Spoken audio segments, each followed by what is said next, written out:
नमस्कार, आप सभी का स्वागत है यूथ अध्ययन के चैनल पे। साथियों, एक बार फिर से मैं आप सभी के बीच एचपीटेट जून 2026 के लिए जीके की मैराथन नंबर 1 लेके आ चुका हूँ। मैराथन नंबर 1 का जो पहला क्वेश्चन है कि भोपाल गैस त्रासदी में कौन सी गैस का रिसाव हुआ था। देखिए, which gas leak in Bhopal gas tragedy. देखिए, जो भोपाल गैस त्रासदी हुई थी उसमें कौन सी गैस का रिसाव हुआ था, कौन सी गैस यहाँ पे लीक हुई थी, तो वो गैस थी मिथाइल आइसोसाइनेट। साथियों, बात करें मिथाइल आइसोसाइनेट गैस की, तो इस गैस का रिसाव आपका भोपाल गैस त्रासदी में हुआ था। साथियों, कई दफ़ा एचपीटेट परीक्षाओं में वो क्वेश्चन भी पूछे जाते हैं कि जो मिथाइल आइसोसाइनेट है वो भोपाल गैस त्रासदी में आपकी क्या होती है, इसका रिसाव होता है। लेकिन क्वेश्चन ये पूछा जाता है कि जो ये त्रासदी है, जो भोपाल गैस त्रासदी है, वो कब हुई। तो अगर बात करें भोपाल गैस त्रासदी की, तो ये 2-3 दिसंबर 1984, याद रखना है 2-3 दिसंबर 1984 को आपकी भोपाल गैस त्रासदी होती है। अच्छा, ये भोपाल गैस त्रासदी 2-3 दिसंबर 1984 को तो होती है, लेकिन क्वेश्चन ये पूछा जाता है कि कहाँ पर एग्जैक्ट भारत के किस राज्य में हुई। तो भारत का जो मध्य प्रदेश राज्य है, इस मध्य प्रदेश राज्य के भोपाल में, भोपाल क्या है, मध्य प्रदेश की राजधानी है, और भोपाल में एक स्थित कंपनी है जिसका नाम है यूसीआईएल। यूसीआईएल का मतलब है आपका यूनियन कार्बाइड इंडिया लिमिटेड। तो यूनियन कार्बाइड इंडिया लिमिटेड जो कंपनी है, जो कि एक प्रकार की पेस्टिसाइड प्लांट था, कीटनाशक संयंत्र था, तो यूसीआईएल कंपनी में यहाँ पे जो भोपाल गैस त्रासदी होती है, यूनियन कार्बाइड जो लिमिटेड कंपनी है, यहीं पर भोपाल गैस त्रासदी हुई थी।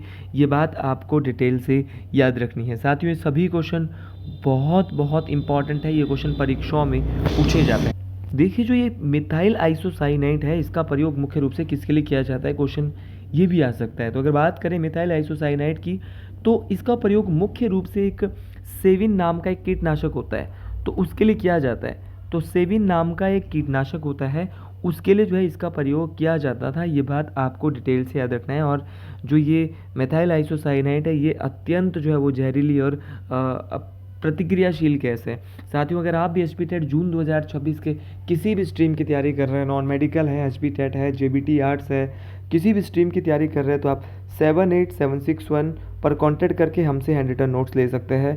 और नवंबर में अगर आपका कोई भी सगा संबंधी, आपका भाई बहन नवंबर 2026 के लिए एचपीटेट की तैयारी कर रहा है, तो उसके लिए आप ये नंबर यहाँ पे सजेस्ट कर सकते हैं, 78761 45409। 1 जुलाई से हमारा जो है नवंबर के लिए बैच शुरू हो रहा है, तो आप सभी लोग यहाँ पे एनरोल हो जाए, इस नंबर पे कांटेक्ट कर ले जल्दी जल्दी। अगर आप हमारे नवंबर वाले बैच के लिए भी हमारे साथ जुड़ना चाहते हैं, कोई भी मेरा भाई है, बहन है, नवंबर वाले बैच के लिए बिल्कुल रेडी हो जाए। एचपीटेट का बैच बहुत जल्द जुलाई में शुरू होने वाला है। साथियों, अगले क्वेश्चन की ओर बढ़ते हैं। अगला क्वेश्चन इससे भी इम्पॉर्टेंट है, बेहतरीन ये क्वेश्चन रहने वाला है कि भारत में संसद के संयुक्त अधिवेशन की अध्यक्षता कौन करता है। तो भारत में जो संसद का संयुक्त अधिवेशन, संसद के 2 सदन हैं, एक राज्यसभा है, एक लोकसभा है, तो दोनों को बुलाने का जो काम करता है वो करता है राष्ट्रपति। भारत का राष्ट्रपति संसद के संयुक्त अधिवेशन को सिर्फ बुलाता है। अच्छा, बुलाया तो राष्ट्रपति ने, लेकिन अध्यक्षता कौन करता है, ये क्वेश्चन थोड़ा सा बहुत अच्छा था। अगर तो पूछा गया कि संयुक्त अधिवेशन को बुलाने का काम कौन करता है, मतलब कि आपका संसद का जो संयुक्त अधिवेशन है वो उसको बुलाता है भारत का राष्ट्रपति, लेकिन उसकी जो अध्यक्षता करेगा, उसको जो प्रेजाइड करेगा, वो करेगा लोकसभा का अध्यक्ष, जो कि वर्तमान में कौन है, ओम बिरला। ये तमाम बातें आपको डिटेल से याद रखनी है कि ओम बिरला जो है वो क्या है। तो ओम बिरला जो है वो वर्तमान में आपके क्या है, लोकसभा की अध्यक्ष है। ये बात बेहतरीन तरीके से आपको याद रखनी है। साथियों, भारतीय संविधान का अनुच्छेद नंबर 108, भारतीय संविधान का अनुच्छेद नंबर 108 जो है वो बात करता है संसद के संयुक्त अधिवेशन की, और ये संयुक्त अधिवेशन की जो प्रक्रिया है वो भारत के संविधान में ऑस्ट्रेलिया के संविधान से ली गई है। अब एक बार बहुत ही बेसिक क्वेश्चन पूछा था कि अगर लोकसभा का अध्यक्ष अब्सेंट है, लोकसभा का अध्यक्ष नहीं है, तो फिर कौन कौन करेगा, कौन अध्यक्षता करेगा, तो लोकसभा का उपाध्यक्ष करेगा। और अगर लोकसभा का उपाध्यक्ष और लोकसभा का अध्यक्ष दोनों नहीं है, तो कौन करेगा, राज्यसभा का उपसभापति। ये बात आपको डिटेल से याद रखना है। ये सभी क्वेश्चन मोस्ट इम्पॉर्टेंट है। मान लो कि संसद का संयुक्त अधिवेशन हुआ तो भारत का राष्ट्रपति करता है, अगर भारत का राष्ट्रपति बुलाता है, लेकिन अध्यक्षता कौन करता है, लोकसभा का अध्यक्ष। लेकिन अगर संसद का संयुक्त अधिवेशन में लोकसभा का अध्यक्ष नहीं है, अनुपस्थित है, तो कौन करेगा? लोकसभा का डिप्टी स्पीकर लोकसभा का उपाध्यक्ष करेगा। लेकिन अगर उपाध्यक्ष और अध्यक्ष लोकसभा के दोनों नहीं हैं तो लोकसभा के संयुक्त अधिवेशन की अध्यक्षता कौन करेगा? तो राज्यसभा का उपसभापति। बात करें भारत के संसद की, तो भारत के सदन जो है वो द्विसदनीय है। ये बात आपको बेहतरीन तरीके से याद रखना है। अच्छा, भारत का सदन द्विसदनीय कैसे है? क्योंकि किसी भी बिल को पास करने के लिए, पारित करने के लिए दोनों सदनों की सहमति होना आवश्यक है। ये बात आपको डिटेल से याद रखना है। सब सभी क्वेश्चन बहुत बहुत इंपॉर्टेंट है, परीक्षाओं में पूछे जाते हैं। अच्छा, भारत की संसद का पहला जो संयुक्त अधिवेशन है वो कब हुआ था? ये क्वेश्चन कई बार पूछा गया है। तो भारत की संसद का जो पहला संयुक्त अधिवेशन है वो आपका 1961 में हुआ था। ये बात आपको डिटेल से याद रखनी है। और अगर एग्जैक्ट आपसे पूछा जाए तो 6 मई 1961 को भारत की संसद का पहला संयुक्त अधिवेशन हुआ था। मोस्ट इम्पॉर्टेंट तरीके से आपको ये बात याद रखनी है। साथियों, 3 बार जो है वो भारत के संसद के संयुक्त अधिवेशन की अध्यक्षता जो है वो हो चुकी है। ये बात आपको डिटेल से याद रखनी है। अगला क्वेश्चन है कि भारत के संसद जो है, भारत का जो नया संसद भवन बना है उसका उद्घाटन कब हुआ है? ये क्वेश्चन चर्चा में रह रहा है और ये क्वेश्चन परीक्षा में दोबारा भी आ सकता है। तो भारत का जो नया संसद भवन है उसका उद्घाटन 23 मई 2023 को हुआ है। ये बात मोस्ट इम्पॉर्टेंट है। ये सदन जो है वो, इस सदन का जो उद्घाटन है वो प्रधानमंत्री मोदी के द्वारा किया गया था। भारत का जो नया संसद भवन है उसमें संयुक्त अधिवेशन के लिए कुल कितनी सीटें हैं? सबसे प्यारा और सबसे बेहतरीन क्वेश्चन बनने वाला है। तो भारत का जो नया संसद भवन बना है उसमें जो आपकी संयुक्त अधिवेशन के लिए कुल सीटें हैं वो आपकी 1272 है। और अगर बात करें आपके इसमें 1272 में लोकसभा में कितनी है? तो लोकसभा में जो सीटें हैं वो आपका 888 है। और आपका राज्यसभा के लिए जो सीटें हैं वो आपकी 384 है। तो राज्यसभा में 384 है और लोकसभा में 888 सीटें हैं। दोनों बातों को आपने डिटेल से याद रखना है। साथियों, ये सभी क्वेश्चन बहुत बहुत इंपॉर्टेंट है। भारत का जो नया संसद भवन है वो आपका ट्रायंगुलर शेप में है, आपका त्रिभुजाकार है। क्वेश्चन ये भी पूछा जा सकता है। क्वेश्चन ये भी पूछा जा सकता है कि लोकसभा की जो थीम है वो किस पक्षी पर बनाई गई है? तो जो आपका राष्ट्रीय पक्षी है, भारत का जो नेशनल वर्ड है, राष्ट्रीय पक्षी है मोर। तो राष्ट्रीय पक्षी मोर की जो थीम है वो किसने बनाई है? तो राष्ट्रीय पक्षी मोर की जो थीम है वो आपके लोकसभा के चैम्बर पे बनाई है। और आपके राज्यसभा की जो थीम है वो राष्ट्रीय पुष्प कमल, तो राष्ट्रीय फूल जो है वो आपका कमल है। तो कमल जो है आपको याद रखना है, कमल के थीम पर बनाई है आपकी राज्यसभा की थीम और आपकी लोकसभा की बनाई है राष्ट्रीय पक्षी। आपका दोनों ही बहुत बहुत इंपॉर्टेंट। तो राष्ट्रीय पक्षी मोर लोकसभा की और राज्यसभा की राष्ट्रीय पक्षी पुष्प। अच्छा, क्वेश्चन ये भी पूछा जा सकता है कि जो नया संसद भवन बना था उसके मतलब कि आर्किटेक्ट कौन थे, वास्तुकार कौन थे? तो उसके वास्तुकार थे आपके विमल पटेल। बेहतरीन तरीके से आपको याद रखना है कि विमल पटेल आपके वास्तुकार थे आपके किसके नए संसद भवन के। ये बात आपको डिटेल से याद रखनी है। साथ ही सभी क्वेश्चन बहुत बहुत इंपॉर्टेंट रहने वाले हैं, परीक्षाओं में काम आने वाले रहने वाले हैं। अगले क्वेश्चन की बात करें कि दीन ए इलाही किसने शुरू किया? देखिए, दीन इलाही की बात करें तो दीन इलाही के जो प्रवर्तक हैं, इसके जो संस्थापक हैं वो अकबर है। साथियों, अकबर की बात करें तो इनके द्वारा दीन इलाही की जो स्थापना है वो 1582 ईस्वी में की गई थी।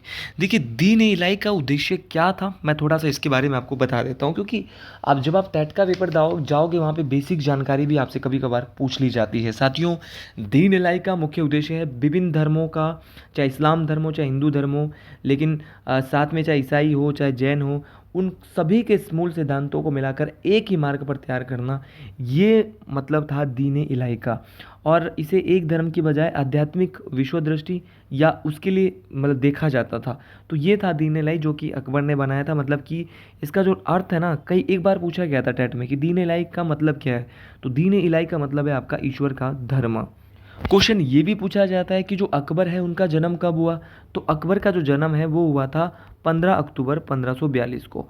तो 15 अक्टूबर 1542 को अमरकोट की जो राजपूत राणा विरसाल है उनके महल में अकबर का जन्म होता है। देखिए अकबर का शासनकाल कब से कब तक था, तो अकबर का शासनकाल 1556 से 1605 ईस्वी के बीच था। ये बात आपको डिटेल से याद रखनी है। सभी क्वेश्चन बहुत बहुत इंपॉर्टेंट है। अकबर के पिता का नाम क्या था, तो अकबर के पिता का नाम हुमायूं था और इसकी माता का नाम था हमीदा बानो बेगम। साथियों अकबर की बात करें तो अकबर के संरक्षक कौन थे, ये क्वेश्चन कई बार परीक्षाओं में पूछा गया है। तो अकबर के जो संरक्षक थे उनका नाम था बैरम खान। तो बैरम खान की बात करें तो बैरम खान जो है वो अकबर के संरक्षक थे। ये बात आपको डिटेल से याद रखना है। देखिए साथियों अकबर ने यहाँ पे कई दफ़ा ये क्वेश्चन पूछा जाता है कि कौन कौन से युद्ध लड़े। तो अकबर के द्वारा 1556 में पानीपत की दूसरी लड़ाई लड़ी और पानीपत की दूसरी लड़ाई में अकबर ने किसको हराया, तो पानीपत की दूसरी लड़ाई में अकबर ने आपका हेमू विक्रमादित्य को हराया और हेमू को पराजित करके अकबर ने जो है वो पानीपत के युद्ध को जीत लिया। इसके अलावा अकबर का एक फेमस युद्ध है 1576 का आपका हल्दी घाटी का युद्ध। हल्दी घाटी के युद्ध में इसने जो अकबर की ओर से जो लड़ रहे थे, ये क्वेश्चन टेट में कई बार पूछा गया है, वो लड़ रहे थे राजा मान सिंह। राजा मान सिंह यहाँ पे अकबर की ओर से यहाँ पे लड़ रहे थे और महाराणा प्रताप के बीच ये युद्ध हुआ था जिसमें महाराणा प्रताप की हार होती है और अकबर का जो घोड़ा है, आपका जो महाराणा प्रताप का जो घोड़ा है जिसका नाम था चेतक, ये चेतक जो घोड़ा है वो आपका मार दिया जाता है। ये क्वेश्चन कई बार आपके परीक्षा में पूछा जाता है। एक बार क्वेश्चन पूछने वाले ने क्वेश्चन ये भी पूछा था कि अकबर ने गुजरात विजय यहाँ पे कब उसने की थी, तो गुजरात विजय 1572-1573 की थी। गुजरात विजय में की याद में अकबर के द्वारा क्या बनाया गया था, बुलंद दरवाज़ा। ठीक है, तो गुजरात विजय जैसी हुई अकबर की तो इसने एक बुलंद दरवाजे का निर्माण वहाँ आगरा में करवाया था। ये सभी क्वेश्चन बहुत बहुत इंपॉर्टेंट है। अच्छा अकबर के दरबार में नवरत्न कौन कौन रहा करते थे, ये क्वेश्चन आपके टेट में बन सकता है। तो अकबर के दरबार में 9 विद्वान, 9 कलाकार या 9 जो है नवरत्न रहा करते थे साथियों, जिसमें बीरबल था, तानसेन था, अबुल फजल था, टोडरमल था, राजा मानसिंह था। ये सभी जो है वो अकबर के दरबार के नवरत्न थे। साथियों कई बार ये क्वेश्चन पूछा गया है कि अकबर के द्वारा दी नहीं लाई, चलो मान गए, अकबर ने आपका दास प्रथा का जो अंत है वो कब किया था, तो अकबर के द्वारा एक ट्रिक आपको इनका याद रखना है, दातीज। दातीज से मैं आपको 3 बातें समझाऊंगा। दा से बनेगा दास प्रथा का अंत, ती से बनेगा तीर्थ यात्रा कर की समाप्ति और ज से बनेगा जजिया कर।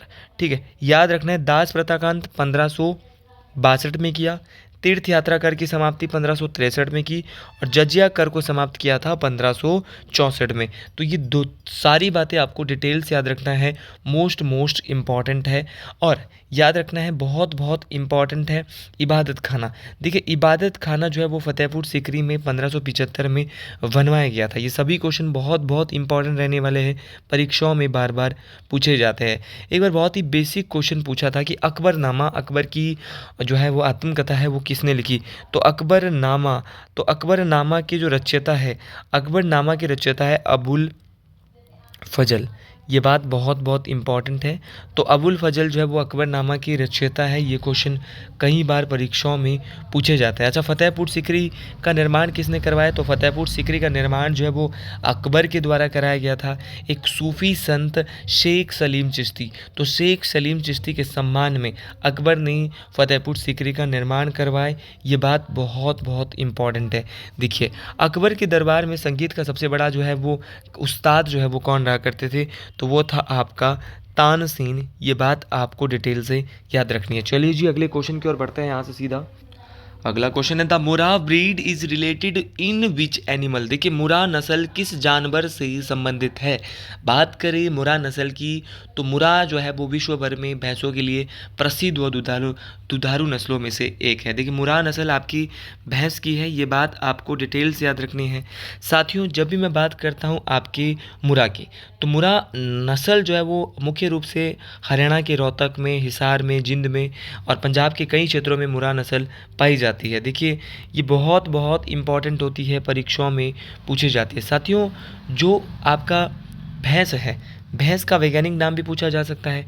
तो भैंस का वैज्ञानिक नाम है बुबालस बुबालिस। ये क्वेश्चन भी कई बार पूछा गया कि साइंटिफिक नेम क्या है, तो बुबालस बुबालिस, जिसमें बार बार बॉब आ रहा है, वो क्या है आपका भैंस का वैज्ञानिक नाम है। साथ ही उसी प्रकार गाय, जब भी मैं बात करता हूँ गाय की, तो गाय का है बॉस इंडिकस, तो बॉस इंडिकस गाय का वैज्ञानिक नाम है। आपका कुत्ते का क्या है, तो कुत्ते का आपका कैनिस फैमिलियर्स है, कुत्ते का है कैनिस फैमिलियर्स। और भेड़ का है ओविस एराइस, तो ओविस अराइस जो है वो किसका है, आपका भेड़ का है। कुत्ते का मैंने आपको बोल दिया कैनिस फैमिलियर्स है, गाय का भी मैंने आपको बोल दिया और भैंस का भी बोल दिया। तो तमाम ये सभी बातें आपको डिटेल से समझ आ गई। अगले क्वेश्चन की ओर बढ़ते हैं। अगला क्वेश्चन इससे भी इंपॉर्टेंट रहने वाला है। अगला क्वेश्चन बहुत ही बेसिक है लेकिन बेहतरीन क्वेश्चन है। मैराथन का मतलब ये नहीं कि आप जो है वो 4-5 क्वेश्चन पढ़ के काम हो जाएगा। कम से कम यहाँ पे 20 से 25 क्वेश्चन हम एक मैराथन में पढ़ने जा रहे हैं, जहाँ पे हम बहुत ही डिटेल से पढ़ रहे हैं।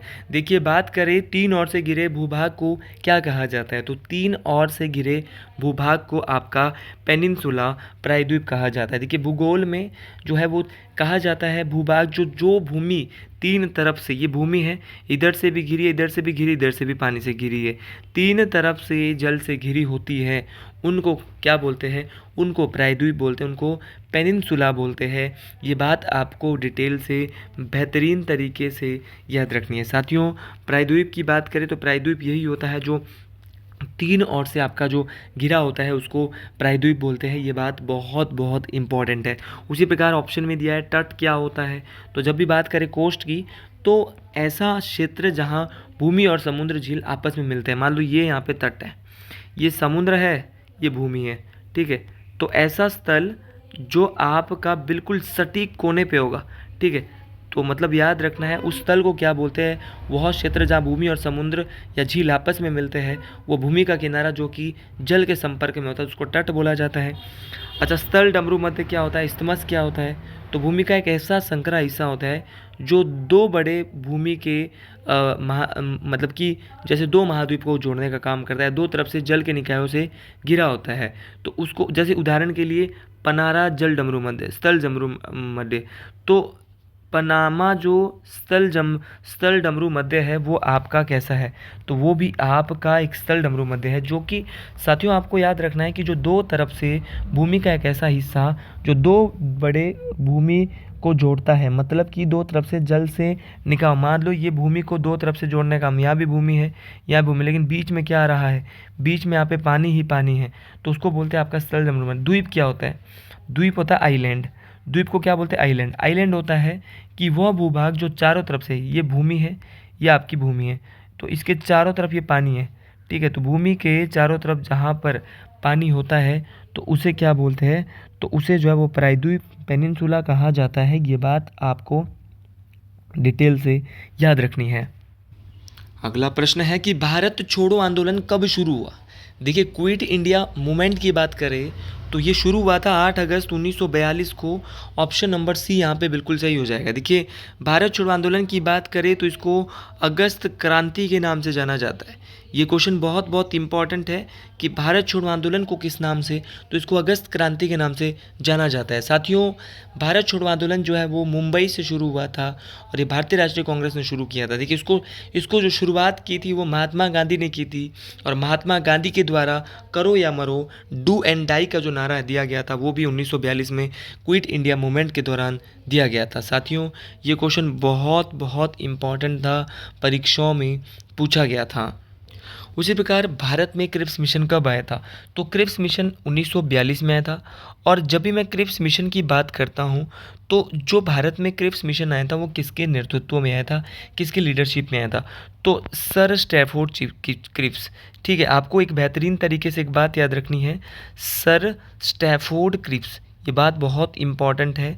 सर स्टैफोर्ड क्रिप्स जो है इनके नेतृत्व में आपको बेहतरीन तरीके से याद रखना है कि सर स्टैफोर्ड क्रिप्स के नेतृत्व में क्रिप्स मिशन भारत आया था। ये बात बहुत बहुत इम्पॉर्टेंट है। देखिए, उसी प्रकार आपका मोस्ट इम्पॉर्टेंट है, और गांधी जी ने जो है वो करो या मरो का नारा भी इसी आंदोलन के दौरान दिया था। और 9 अगस्त 1942 को अंग्रेज़ों ने जो है भारत के जो मुख्य नेताओं थे उनको गिरफ्तार करने के लिए भारत छोड़ो आंदोलन के दौरान कौन सा ऑपरेशन चलाया था, तो उसका नाम था ऑपरेशन जीरो ओवर। क्या नाम था? Operation zero over. तो ऑपरेशन जीरो ओवर जो है वो किसने चलाया? तो ऑपरेशन जीरो ओवर चलाया भाई किसने? आपके अंग्रेज भाई ने चलाया। अंग्रेज भाई ने चलाया ऑपरेशन जीरो ओवर। और ऑपरेशन जीरो ओवर के तहत जो है महात्मा गांधी, जवाहरलाल नेहरू और तमाम जो जितने भी उच्च कोटि के नेता थे उनको बंदी बना के उनको क्या कर दिया? जेल में डाल दिया गया। अगला क्वेश्चन बहुत ही इंपॉर्टेंट है कि प्लासी का युद्ध किस वर्ष लड़ा गया था। देखिए प्लासी के युद्ध की बात करें तो ये युद्ध जो है वो आपका 1757 में लड़ा गया था, लेकिन अब एग्जैक्ट पूछा जा रहा है, पेपर का जो लेवल है वो धीरे धीरे बढ़ रहा है। तो 23 जून 1757 को प्लासी का जो युद्ध है वो लड़ा गया था। साथियों प्लासी किस नदी के किनारे है, ये क्वेश्चन भी आपका बन सकता है। तो प्लासी आपका भागीरथी, आपकी जो भागीरथी नदी है, इसी भागीरथी नदी के किनारे आपका पलासी स्थित है। इस बात को आपने डिटेल से याद रखना है। वर्तमान में जो पलासी है वो आपका कहाँ पर स्थित है? तो वर्तमान में पलासी ये पश्चिम बंगाल में पड़ता है। ये बात आपको डिटेल से याद रखना है। तो 23 जून 1757 को पलासी का युद्ध हुआ था। साथियों पलासी का जो युद्ध हुआ था वो आपके किस किस के बीच हुआ था? तो पलासी का युद्ध जो है बंगाल के नवाब सिराजुद्दौला और ब्रिटिश सम्राट रॉबर्ट क्लाइव और आपका किस किस के बीच जो है वो बंगाल के नवाब सिराजुद्दौला के बीच हुआ था। साथियों इसमें हार का कारण यही था कि जो नवाब सिराजुद्दौला है उनके जो सेनापति है उनका नाम था मीर जाफ़र जब बीच में अंग्रेज़ों के साथ मिल गया और आपके जो सेनापति थे कौन? आपके मीर जाफ़र जो आपके जो नवाब जो आपके नवाब थे, बंगाल के नवाब थे, उनको धोखा दे दिया। किसने धोखा दिया भाई? तो बंगाल के नवाब जो सिराजुद्दौला है उनको धोखा दे दिया उनके ही सेनापति मीर जाफ़र ने, और वो जो है वो किसके साथ मिल गया? अंग्रेज़ों के साथ मिल गया। कई दफ़ा साथियों परीक्षाओं में बहुत महत्वपूर्ण युद्ध एचपी टेट में पूछे जाते हैं, जैसे कि कलिंग का युद्ध मैं एक एक करके बता देता हूँ क्योंकि कल आपकी एचपी टेट वो आर्ट्स वालों की परीक्षा है। तो कलिंग का युद्ध 261 ईसा पूर्व में आपका यहाँ पे अशोक और जो महाराजा जो खारवेल है उनके बीच यहाँ पे होता है, और ये हुआ था 261 बीसी में। इस युद्ध में अशोक की जीत हुई थी। उसी प्रकार तराइन का पहला युद्ध 1191 में पृथ्वीराज चौहान और मोहम्मद गौरी के बीच हुआ था, जिसमें मोहम्मद गौरी की इस युद्ध में हार होती है। साथ ही उसी बार सेम क्वेश्चन टेट में कई बार पूछा जाता है तराइन का दूसरा युद्ध। तो तराइन का जो दूसरा युद्ध है वो 1192 में पृथ्वीराज चौहान और मोहम्मद गौरी के बीच हुआ था, लेकिन इस बार पृथ्वीराज चौहान की हार होती है। पहले युद्ध में पृथ्वीराज चौहान जीतता है, दूसरे युद्ध में आपका कौन जीता है? तो दूसरे युद्ध में आपकी कौन जीते? मोहम्मद गौरी जीत जाते हैं। उसी प्रकार आपका पानीपत का पहला युद्ध, तो पानीपत का पहला युद्ध 1526 में हुआ। खानवा का युद्ध 1527 में हुआ। उसी प्रकार आपका कई दफ़ा पूछा जाता है चौसा का युद्ध, तो चौसा का युद्ध 1539 में हुमायूं और शेरशाह सूरी के बीच में हुआ। उसी प्रकार कनौज या इसको विलग्राम का युद्ध भी कहा जाता है। तो कनौज का युद्ध बोल लो, विलग्राम का युद्ध बोल लो, ये युद्ध जो है वो 1540 ईस्वी में होता है। ये बात भी आपको मोस्ट इम्पॉर्टेंट तरीके से याद रखना। दोनों युद्ध में, चाहे चौसा का युद्ध 1539 है, चाहे कनौज का युद्ध 1540 का है, इन दोनों युद्धों में हुमायूं की हार होती है। ये सभी क्वेश्चन बहुत बहुत इम्पॉर्टेंट है। साथियों कई बार पूछा जाता है कि भारत और चीन के बीच युद्ध कब हुआ था? तो आज़ादी के बाद भारत और चीन के बीच जो युद्ध हुआ था वो 1962 के आसपास हुआ था। पाकिस्तान के साथ भारत के 3 युद्ध, एक तो 1947-48 में, एक 1965 में ताशकंद समझौते के साथ समाप्त हुआ था, और एक आपका 1971। तो याद रखना तीन युद्ध हुए थे भारत पाकिस्तान के, ठीक है। एक 1947-48 में, एक 1965 में, एक आपके 1971 में, और एक आपका कारगिल युद्ध भी पाकिस्तान के साथ हुआ था, जहां पर भारत की सेना ने ऑपरेशन विजय चलाया था। तो कारगिल युद्ध कब हुआ था? तो 1999 में हुआ था कारगिल युद्ध। उसी प्रकार आपका भारत और पाकिस्तान के बीच 1971 का जो युद्ध है वो भी बहुत बहुत इंपॉर्टेंट है, परीक्षाओं में पूछा जाता है। चलिए जी अगले क्वेश्चन की ओर बढ़ते हैं। अगला क्वेश्चन है कि आर्य समाज के संस्थापक कौन थे? कल का जो एग्ज़ाम होने वाला है या फिर आने वाले जितने भी एचपी टेट के एग्ज़ाम है वहाँ पर आपको ये क्वेश्चन कहीं ना कहीं देखने को मिल सकता है। आर्य समाज के जो संस्थापक है वो है आपके कौन? तो वो है आपके स्वामी दयानंद सरस्वती। देखिए स्वामी दयानंद सरस्वती जो है वो आर्य समाज के आपके क्या है? संस्थापक है। साथियों जब भी बात करें आपकी स्वामी दयानंद सरस्वती की, तो इनके द्वारा आर्य समाज की स्थापना 10 अप्रैल 1875 को मुंबई में या बॉम्बे में की गई थी, मुंबई में की गई थी। साथियों, ये जो स्वामी दयानंद सरस्वती है उनके द्वारा एक नारा दिया, बैक टू द वेदाज, वेदों की ओर लौटो। तो वेदों की ओर लौटो नारा किसने दिया? स्वामी दयानंद सरस्वती ने। इनका एक ग्रंथ है जिसका नाम है आपका सत्यार्थ प्रकाश। सत्यार्थ प्रकाश की जो रचना है वो किसने की? ये क्वेश्चन कहीं ना कहीं बहुत बहुत इंपॉर्टेंट रहने वाला है। तो सत्यार्थ प्रकाश की जो रचना है वो स्वामी दयानंद सरस्वती ने की। ये बात मोस्ट इंपॉर्टेंट तरीके से आपने याद रखना है। साथियों, उसी प्रकार कुछ नाम जैसे राजा राम मोहन राय, भारतीय पुनर्जागरण के अग्रदूत इनको कहा जाता है। इनके द्वारा ब्रह्मा समाज, वेदांत कॉलेज और आत्मीय सभा, ब्रह्मा समाज, वेदांत कॉलेज और आत्मीय सभा की स्थापना किसने की थी? राजा राम मोहन राय ने की थी। उसी प्रकार आपका ईश्वर चंद्र विद्यासागर, ये भारत के एक महान समाज सुधारक और शिक्षाविद थे। इनके द्वारा विधवा पुनर्विवाह, आपको बेहतरीन तरीके से याद रखना है कि विधवा पुनर्विवाह पर जो रोक लगाई थी वो रोक लगाने का काम था ईश्वर चंद्र विद्यासागर का। ये बात आपको डिटेल से याद रखना है। और महात्मा गांधी के बारे में तो आप जानते हैं, लेकिन इतना याद रखना, महात्मा गांधी भारत कब आए थे? तो दक्षिण अफ्रीका से भारत आए थे 9 जनवरी 1915 को। ये बात आपको डिटेल से याद रखनी है। अगला क्वेश्चन है कि विटीकल्चर का अर्थ क्या है? विटीकल्चर मीन्स, देखिए विटीकल्चर मीन्स होता है कल्टीवेशन ऑफ ग्रेप्स। अंगूरों की जो खेती है ना उसको विटीकल्चर कहा जाता है। साथियों, ये बात आपको डिटेल से याद रखना है, अंगूरों की खेती को विटीकल्चर कहते हैं। उसी प्रकार आपका पीसी कल्चर क्या होता है? तो मत्स्य पालन को पीसी कल्चर कहते हैं, जहाँ पे मछली पालन और उनसे संबंधित जो है जितना भी विज्ञान उसको बोलते हैं मत्स्य पालन। तो इसको बोलते हैं पीसी कल्चर। पीसी कल्चर याद रखना है बेहतरीन तरीके से। उसके अलावा रेशम कीटों का मतलब कि रेशम कीटों का पालन को क्या बोलते हैं? सेरीकल्चर। साथियों, सेरीकल्चर क्या होता है? तो सेरीकल्चर, विटीकल्चर, पीसी कल्चर, ये सभी आपको तीनों याद रखने हैं।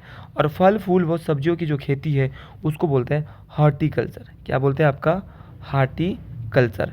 ये तीनों आपको चारों याद रखने हैं, विटीकल्चर, पीसी कल्चर, मत्स्य पालन को पीसी कल्चर बोलते हैं, रेशम कीटों का जो पालन है उसको सेरीकल्चर बोलते हैं, और आपका फल फूल व सब्जियों की जो खेती है उसको हॉर्टिकल्चर बोलते हैं। साथियों, अगर मैं बात करता हूँ कुछ और, जैसे कि बहुत बार पूछे जाते हैं एपी कल्चर। एपी कल्चर आपका किससे संबंधित है? तो एपी कल्चर आपका मधुमक्खी पालन से संबंधित है।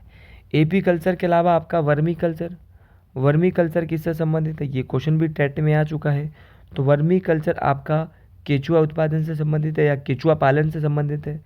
उसी प्रकार आपका फ्लोरिकल्चर, अगर बात करें फ्लोरिकल्चर की, तो जो आपका फ्लोरिकल्चर है वो आपका फूलों की खेती से संबंधित है। और अगर बात करें ओलेरी कल्चर, तो ओलेरी कल्चर जो है वो आपका सब्जियों की खेती से जुड़ा है। तो याद रखना है, एपी कल्चर आपका मधुमक्खी पालन से जुड़ा है, वर्मी कल्चर आपका केचुआ पालन से जुड़ा है, फ्लोरी कल्चर आपका फूलों की खेती से जुड़ा है, और ओलेरी कल्चर आपका सब्जियों की खेती से जुड़ा है। ये चार मैंने एक्स्ट्रा बताया, ये भी आपको डिटेल से याद रखने हैं। अगला प्रश्न है कि नवीकरणीय संसाधन है। देखिए, नवीकरणीय संसाधन यहाँ पे कौन कौन से हैं? तो देखिए, सौर ऊर्जा एक नवीकरणीय संसाधन है, पवन ऊर्जा एक नवीकरणीय संसाधन है, जल विद्युत ऊर्जा एक नवीकरणीय संसाधन है। तो ऑप्शन नंबर डी मुझे यहाँ पे बिल्कुल सही लग रहा है। देखिए साथियों, बात करें सौर ऊर्जा की, तो पहले तो पता होना चाहिए कि नवीकरणीय संसाधन कौन से होता है।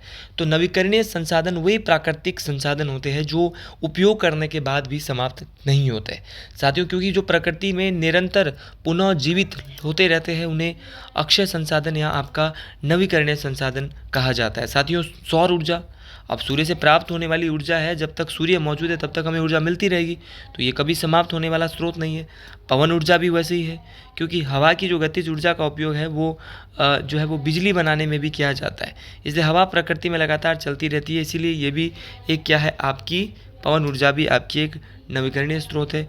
जल विद्युत ऊर्जा, तो बहते हुए पानी या बांधों में जमा पानी की जो शक्ति है वो बिजली उत्पन्न की जाती है उससे, ठीक है। तो जल विद्युत ऊर्जा, जल चक्र जो है वो पानी की प्रकृति फिर से उपलब्ध हो जाता है, पानी तो दोबारा आ जाएगा भाई, जिसे ऊर्जा का जो है जल विद्युत ऊर्जा भी एक स्थायी स्रोत है। तो ये तीनों ही ऊर्जा के नवीकरणीय संसाधन हैं जो कि कभी भी ख़त्म होने वाले नहीं हैं। तो ये बात आपको डिटेल से याद रखनी है। अगला प्रश्न है कि वो कौन से 3 कारक है जिन्हें जनसंख्या में परिवर्तन होता है। देखिए, जनसंख्या में परिवर्तन जन्म दर से हो सकता है, आपका मृत्यु है उससे भी जो है वो जन्म दर में परिवर्तन हो सकता है, और प्रवास। तो जन्म, मृत्यु और प्रवास, ऑप्शन नंबर बी बिल्कुल सही हो जाएगा।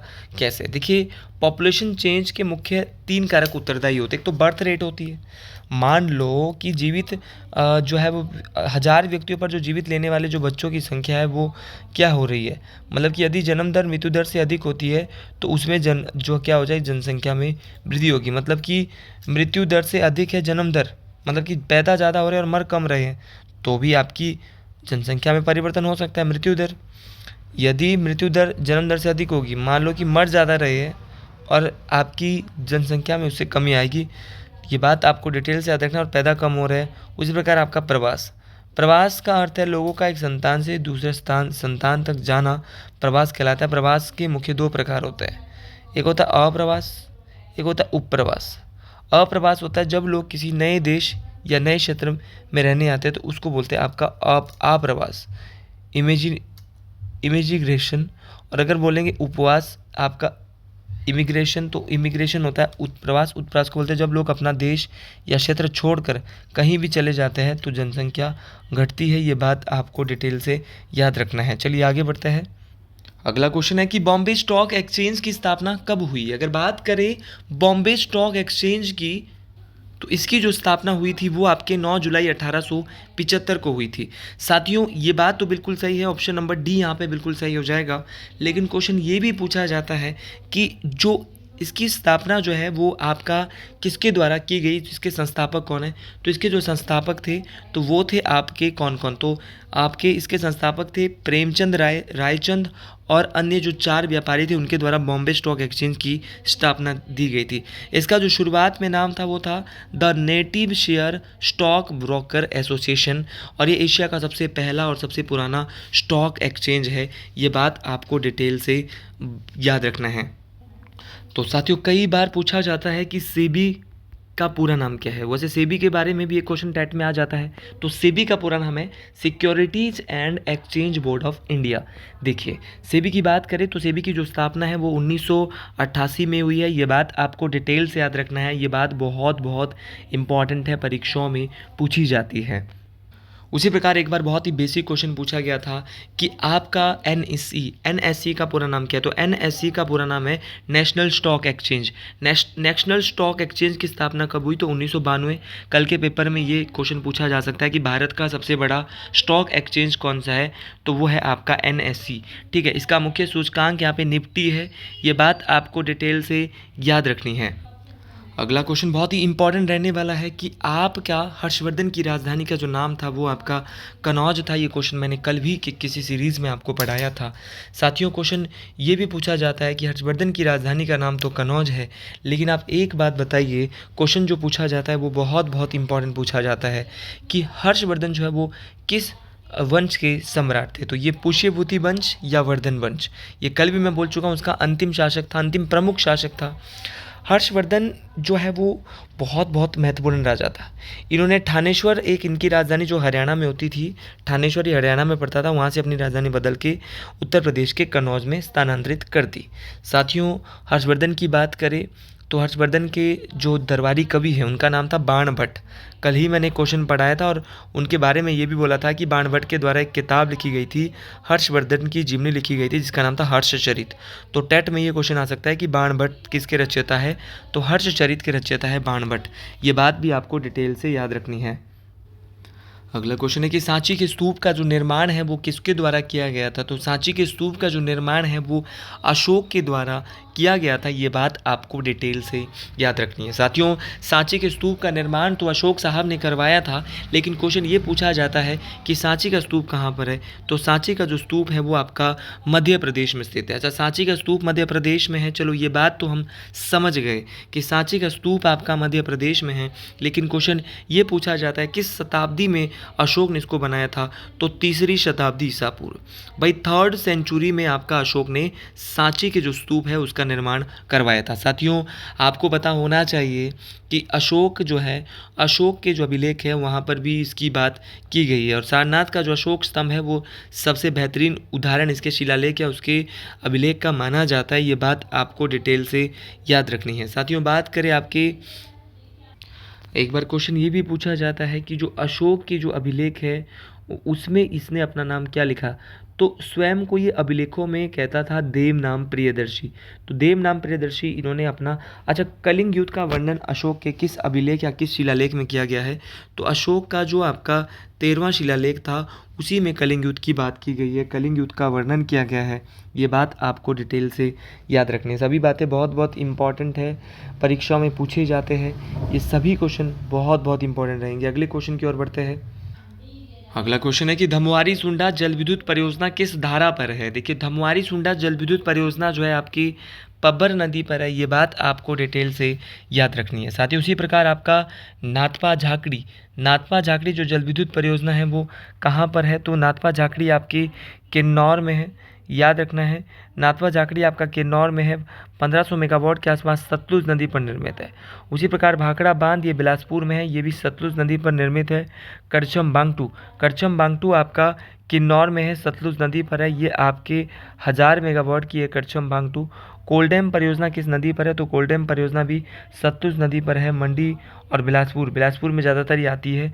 कोलडैम परियोजना जो है वो 800 मेगावाट की है, ये बात भी आपको डिटेल से याद रखनी है। उसी प्रकार आपका चमेरा एक रावी नदी पर है, और वो ये जो परियोजना है वो आपके हिमाचल प्रदेश के चंबा जिले में है, ये बात आपको डिटेल से याद रखनी है। सभी क्वेश्चन बहुत बहुत इंपॉर्टेंट रहने वाले हैं।